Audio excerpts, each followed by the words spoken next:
I've learned something over a very long life, and it makes most people deeply uncomfortable. You don't need a pile of money to live well, but almost everyone today behaves as if you do. They've been conditioned, like Pavlov's dog salivating at a bell, to believe comfort is delivered by income, not by intelligence, not by restraint, not by clarity about how money actually behaves. This is the first and most dangerous illusion in modern America. You simply cannot earn enough to outpace your own bad decisions, and that shocks people, because they cling to the fantasy that more income is the cure for financial chaos.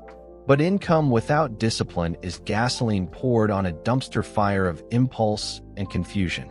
It doesn't matter if you make $40,000 or $400,000 if every dollar escapes the moment it arrives. More money just buys you nicer furniture to sit on while you lie awake worrying. I've watched this pattern for 7 decades, and it never changes because human nature doesn't change. Brilliant people with prestigious titles still living paycheck to paycheck, drowning in bills they created. Not because they're unlucky, but because they refuse to examine the machinery of their own behavior. They follow the noise of advertising and the pressure of social comparison like moths toward a flame. They call it normal life, but it's really a slow financial suffocation disguised as progress. Most Americans don't want freedom, they want approval, and that's why they stay broke. They want to look wealthy, to signal success, to fit into a tribe that never cared about them anyway. So they trade decades of peace for a brief hit of validation from people they barely know. They build lifestyles they can't maintain and debts they can't escape, all to avoid feeling less than. In the end, they imprison themselves with their own desire to be admired. What nobody tells you, because it doesn't sell products, is that wealth begins in the mind. The first $100,000 doesn't come from brilliance or luck. It comes from refusing to lie to yourself. It comes from accepting that discipline beats income and clarity beats excitement every single time. You stop chasing the rush of consumption and start building the quiet foundation of autonomy. And once you grasp that truth, you finally see why most people never get rich. They never change themselves. America today is a country where people work harder than ever and still feel like they are falling behind every month. Rent rises faster than wages, groceries creep up quietly, and healthcare threatens to wipe out savings in an afternoon. A paycheck that once provided dignity now barely covers the basics, leaving millions one misstep from collapse. This isn't bad budgeting. This is an economy built on squeezing the middle until it forgets it ever had choices. And the truth is brutal. The system profits when you stay tired, distracted, and dependent. Most Americans aren't living paycheck to paycheck because they're reckless. They're living that way because the math is cruel. A credit card with 25% APR turns a moment of relief into months of financial punishment disguised as convenience. Student loans eat a decade of adulthood before you even build a small foundation under your life. Car payments over $600 have become normal, not because cars improved, but because desperation did.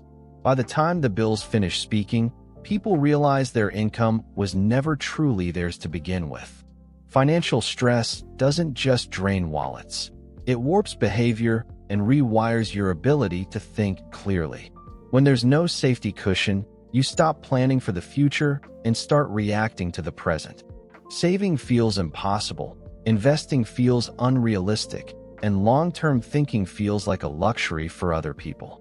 You grab whatever small pleasures you can because the rest of life feels like a tightening vice.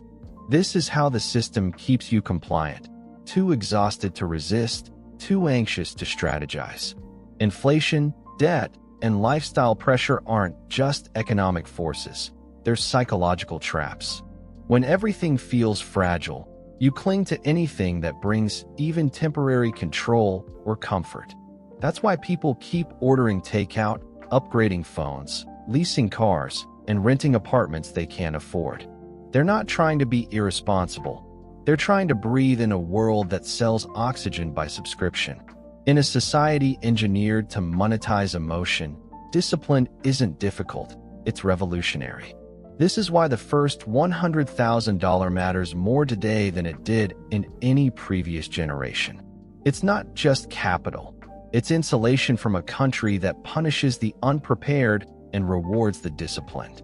At $100,000, emergencies stop feeling fatal, bills stop feeling like threats, and choices finally reappear. It's the moment you stop living at the mercy of rent hikes, credit card balances, and corporate manipulation.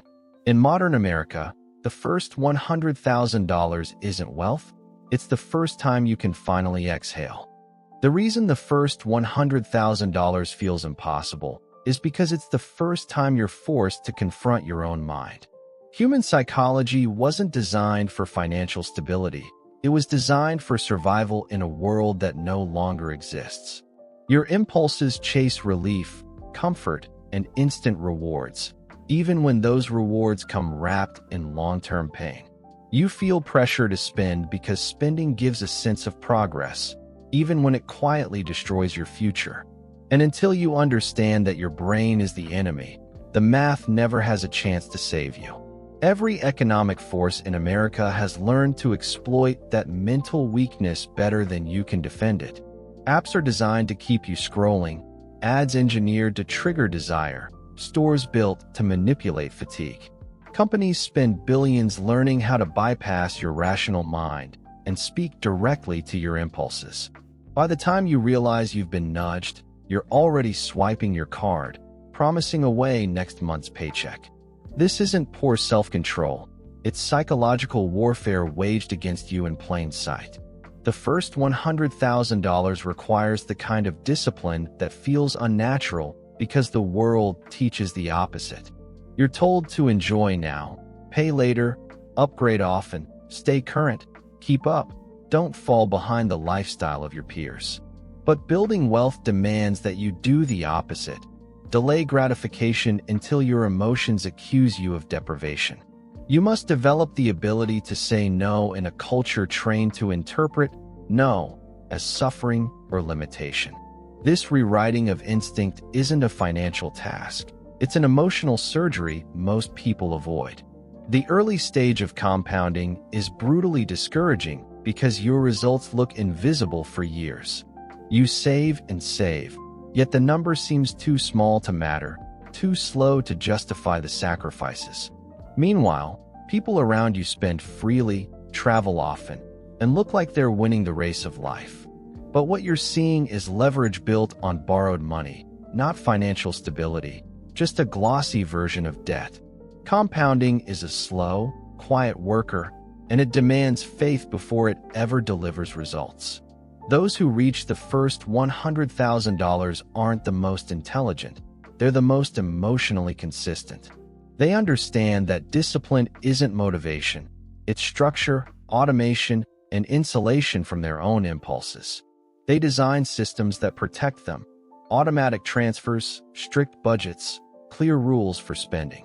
And eventually, the process becomes easier because the mind adapts and the numbers finally begin to accelerate. That's the moment you realize the truth. The first $100,000 didn't just build wealth, it rebuilt you. You can see the struggle for the first $100,000 in every corner of American life if you know where to look. Take the young professional earning $70,000 who believes they're doing well, but lives like they make far more. A $600 car payment, a $2,000 apartment, and nights out that feel deserved after exhausting work weeks. They mistake exhaustion for entitlement and entitlement for affordability, never checking the math underneath. By the time the month ends, they're left wondering why their income never seems to move the needle. Then there's the silent drain of subscriptions, upgrades, conveniences, and habits people barely notice. A streaming bundle here, a fitness app there, same-day shipping because waiting feels like suffering. Each charge is tiny, almost invisible, and that's precisely why it destroys so many budgets. It's death by 1,000 microtransactions, none painful enough alone, devastating in aggregate. People don't go broke from one big mistake. They go broke from small ones repeated without awareness. Consider the family earning a combined $120,000, yet constantly feeling behind and overwhelmed. Rent consumes a third of their income, daycare another third, and the rest disappears into survival expenses. Cooking at home feels like a chore, so they eat out. Budgeting feels restrictive, so they avoid it entirely. They don't understand that financial freedom starts in the boring parts of life, not the thrilling ones. Their future is consumed by a present they feel too tired to manage properly. And then there's lifestyle inflation, the most dangerous, quietest predator of all. Someone gets promoted, finally earns a respectable salary, and immediately scales their lifestyle upward. A nicer apartment, a newer car, better weekends, more trips, more "I deserve this" purchases. They feel richer but become poorer because every dollar of their raise is converted into a fixed expense. They don't realize they've trapped themselves in a golden cage with a monthly price tag. Meanwhile, the person who actually makes it to the first $100,000 looks like they're living below their potential. They drive an older car, avoid pointless upgrades, say no to group trips, and treat money with intention. People misinterpret this as deprivation, but it's actually strategic patience, freedom disguised as restraint. They're not rushing to display success because they're busy building the foundation for real, lasting success. The truth is simple. In America, wealth hides and debt performs, and the performers rarely win the long game. The moment you reach your first $100,000, something fundamental changes, not in your bank account, but in your mind. You stop seeing money as a desperate chase and start seeing it as a system that quietly rewards consistency. You finally understand that wealth is not an event but a behavior, repeated in silence over long periods. The noise of society loses some of its power over you because you've proven discipline works. And for the first time, freedom stops feeling theoretical and starts feeling achievable. Many people never experience this shift because they quit in the desert before compounding begins to bloom.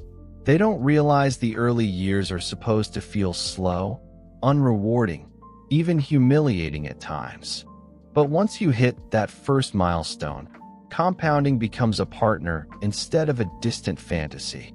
Your money begins working while you sleep, stacking tiny victories that require no extra effort from you. This is the psychological unlock. Wealth becomes a byproduct of patience, not a reward for hustle. With $100,000 behind you, your relationship with spending changes in ways most people never expect. You start recognizing the emotional cost behind every impulse purchase that once felt harmless. You see that most consumption isn't pleasure, it's compensation for stress, insecurity, or boredom. And once you taste the stability that savings bring, you realize how fake the pleasure of consumption really is. A quiet mind beats a new car. A funded account beats a flashy weekend every time. The real shift comes when you understand the difference between looking rich and becoming rich. Looking rich requires constant performance, endless upgrades, and a lifestyle that devours raises instantly. Becoming rich requires consistency, self-respect, and the courage to delay gratification without apology. You learn that saying no is not deprivation. It's self-defense against a world designed to empty your pockets. You stop playing the social game of impressing people who don't pay your bills or care about your stress. And then comes the final transformation. You begin thinking in decades instead of days. You understand that a dollar invested today recruits more dollars to work for you tomorrow. Your future becomes something you're building, not something you're fearing. The compounding engine grows stronger, your discipline grows quieter, and your confidence grows deeper. That's how $100,000 becomes $1 million. Not through magic, but through a mind that finally serves your future. Most people think wealth comes from some secret strategy hidden behind complicated charts or insider tips. But the truth is embarrassingly simple. Wealth is built by ordinary people doing boring things consistently. It's spending less than you earn, investing the difference, and repeating the process without emotion. But society has conditioned Americans to crave excitement, not results, which is why shortcuts sell so well. They want fireworks, but wealth comes from a slow, steady flame that refuses to burn out. The first practical step is confronting your financial reality with brutal honesty, without excuses. List every bill, every subscription, every payment you pretend isn't hurting you. Car, credit cards, insurance. If your lifestyle requires every dollar of your paycheck, you're not living. You're balancing on a cliff edge. So you cut, reduce, renegotiate, and shrink your cost of living until you create breathing room. Wealth doesn't grow in chaos. It grows in margin, and margin only exists when expenses fall below income. Saving must become automatic, not optional, because your emotions will always sabotage optional. Most Americans save whatever is left after spending, which explains why nothing ever compounds. You reverse the process. Pay yourself first, before rent, before groceries, before life makes its demands. You treat savings like a non-negotiable bill, a contract with your future self that cannot be broken. This is how responsible adults behave, not because it's fun, but because it's necessary for freedom. Then comes investing, the part that terrifies people because they think complexity equals intelligence. But the smartest investors, Buffett included, prefer simplicity over sophistication. A low-cost index fund held for decades beats speculation, hot tips, or emotional trading every time. The problem isn't lack of knowledge. It's lack of emotional discipline when markets rise and fall. The rational investor buys consistently, holds quietly, and ignores the noise that destroys amateurs. The final step is building a life that doesn't constantly pull you off course. You need systems, automatic transfers, spending rules, a fixed savings rate, a refusal to chase lifestyle inflation. You need constraints, because without guardrails, the human mind will always drift toward impulse. You also need patience, the rarest currency in America, because compounding rewards those who wait. If you can master these habits, the results look like luck to everyone except you, because you earned every inch. At the end of all this, you realize wealth was never about money. It was about transformation. $1 million isn't the reward. The reward is the mind you had to build to earn it. You become someone who thinks clearly while others panic, who stays disciplined while others drift. You stop confusing pleasure with progress and stop trading your future for today's small comforts. Wealth grows out of self-mastery, not out of income, luck, or external validation. The first $100,000 forces you to confront every weakness you've been avoiding for years. It exposes your impulses, your excuses, your emotional spending, your lack of planning. But in that struggle, you develop habits that are far more valuable than the dollars themselves. You learn restraint in a country that monetizes impulsiveness and patience in a culture obsessed with speed. You become dangerous in the best possible way, calm, deliberate, and immune to financial chaos. Most people live their entire lives reacting to money instead of directing it. They live on the edge, hoping nothing goes wrong because they never built a foundation beneath their feet. They mistake a high salary for security, not realizing how fragile a lifestyle becomes when every dollar is spoken for. But once you build real savings, the world starts treating you differently. Not because you're rich, but because you're stable. Options appear, stress evaporates, and you stop fearing the future because you finally own a piece of it. The irony is that true wealth feels less like luxury and more like quiet.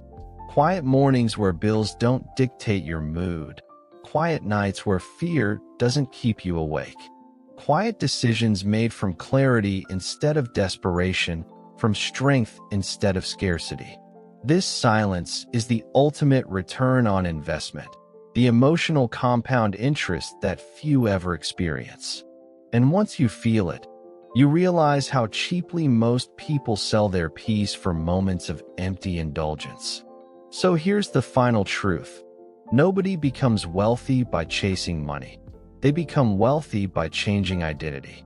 A millionaire is simply a person who spent decades choosing discipline over impulse and clarity over chaos.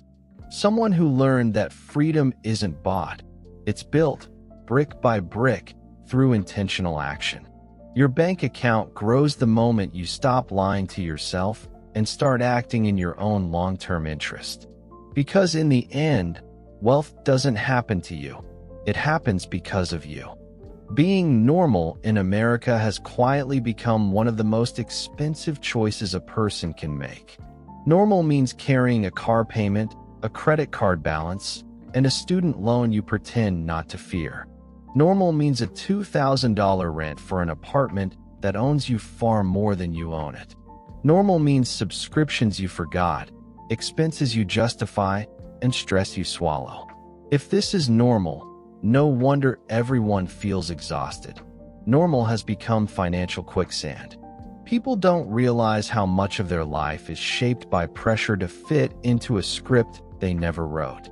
You're expected to go to college, take on debt, get a respectable job, lease a car, and keep upgrading your lifestyle.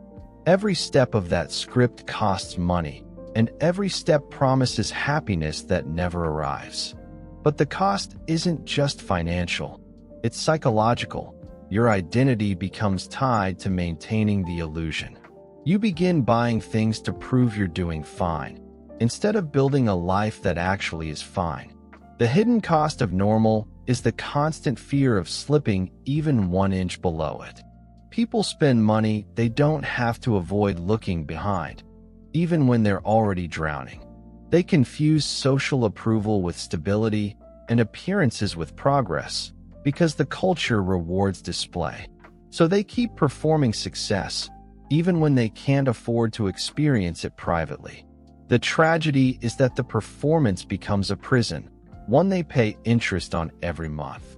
What people rarely admit is how much stress comes from maintaining a lifestyle built on borrowed confidence. Every bill becomes a reminder that they're living a life slightly larger than they can support. Every emergency becomes a crisis because there was never any margin to begin with. And every raise becomes fuel for lifestyle inflation instead of a chance to escape the treadmill. They aren't choosing this path consciously. They're being swept into it by momentum and comparison. The antidote to this insanity is redefining normal as something sustainable instead of dramatic. Normal should mean living with margin, not exhaustion, with intention, not reaction, with clarity, not noise. You don't escape the financial trap by earning more. You escape by refusing to follow a broken script. The moment you stop trying to look successful, your money finally gets a chance to make you successful. And that's when you realize the truth. In a country obsessed with appearances, freedom is the ultimate rebellion. Most people think debt begins with a number, but in America, it begins with an emotion.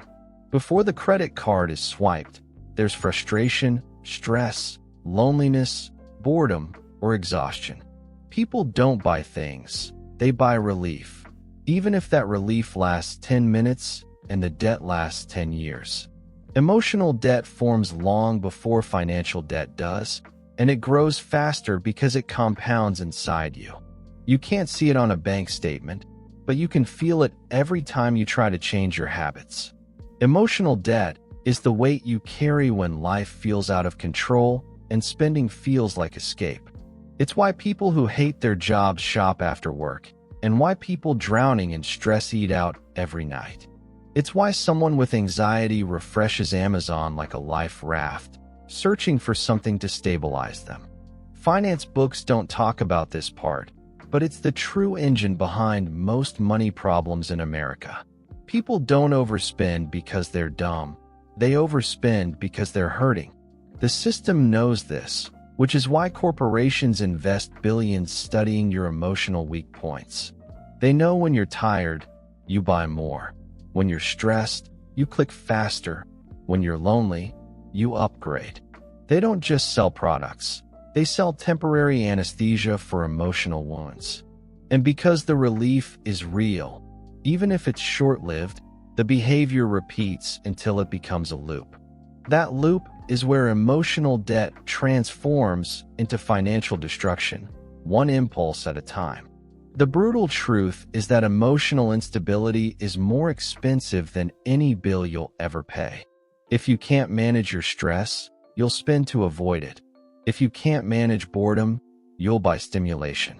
If you can't manage insecurity, you'll purchase status symbols you never needed in the first place. Financial problems rarely start with money. They start with emotions no one taught you to regulate. And until you confront that pattern, even high income won't save you. It will simply magnify the damage. The cure for emotional debt isn't deprivation. It's awareness and discipline strong enough to outlast impulse. You must learn to pause before spending and ask, what am I actually trying to feel right now? Often the answer isn't excitement. It's escape from stress, fatigue, emptiness, or pressure to appear okay. When you strengthen the emotional muscles you've ignored for years, your financial life begins to repair itself. Because once you stop using money to fix feelings, you finally give money the chance to build your freedom. People obsess over big financial wins, raises, bonuses, investment returns, because they want dramatic change. But the secret of wealth in America has never been drama. It has always been consistency. Small behaviors executed daily beat big efforts executed occasionally, because habits compound faster than money. The person who saves a little every month beats the person who saves a lot once a year and then stops. Wealth is the reward for repetition, not brilliance, and most people never stay consistent long enough to see it. Your daily routines shape your financial destiny far more than any market condition or economic cycle. The way you handle a $20 impulse purchase predicts how you'll handle a $20,000 windfall. The way you respond to boredom predicts how you'll respond to stress, scarcity, or success. Because money doesn't amplify intelligence, it amplifies behavior, especially the behavior you ignore. And if your habits are chaotic, your finances will be, too, no matter how much you earn. Small decisions accumulate quietly, becoming invisible forces that push you either toward freedom or collapse. Cooking at home 3 nights a week doesn't feel like wealth building, but it is, because consistency compounds. Skipping one upgrade doesn't feel significant, but skipping every upgrade for a decade transforms your net worth. A small automatic transfer to an investment account feels trivial, but becomes massive over 30 years. Small good habits are underestimated because their payoff is delayed, while small bad habits are ignored because their damage is delayed. The tragedy is that most Americans underestimate the long-term power of their own behavior. They imagine wealth requires genius or luck, so they overlook the habits that quietly sabotage them. They focus on big swings, tax returns, bonuses, promotions, while letting daily leakage drain their progress. They ignore the fact that a $7 coffee isn't the problem. It's the unconsciousness behind doing it daily. When compounded over years, unconscious behavior is the single most expensive habit a person can have. The competitive advantage you're looking for isn't intelligence, talent, or hustle. It's behavioral consistency. If you can build a system where good actions happen automatically, wealth becomes nearly unavoidable. Small behaviors done with intention create momentum, stability, and resilience, even in a chaotic economy. Every dollar saved is a soldier. Every habit is a training ground. Every consistent action builds your army. Because in the end, it isn't the market that makes you wealthy. It's the person you become through repetition. Most people chase money to buy better things, but the people who actually become wealthy chase money to buy time. Time is the only asset you can't refinance, negotiate, or recover once it's spent recklessly. Living paycheck to paycheck traps you in a life where your hours belong to bills, not to yourself. You aren't working for purpose. You're working for obligations you created long before you understood the cost. Freedom begins when your time finally stops belonging to your creditors and starts belonging to you. Every debt you take on isn't just a financial contract. It's a time contract you sign with your future self. A $600 car payment is really 20 hours of work you must perform every month just to keep the illusion running. A big mortgage, high-interest cards, lifestyle inflation, all of it steals years before you even notice they're gone.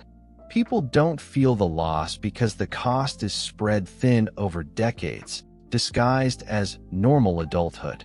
But normal adulthood has quietly become a life where your schedule is owned by everything you owe. The wealthy understand something most Americans never grasp. The goal isn't luxury, it's optionality. It's the ability to take a month off without panic, switch careers without fear, or walk away from stupidity. It's the power to think, breathe, rest, and strategize without the noise of financial desperation. Freedom is not glamorous, so people underestimate it. It doesn't photograph well, so it's rarely admired.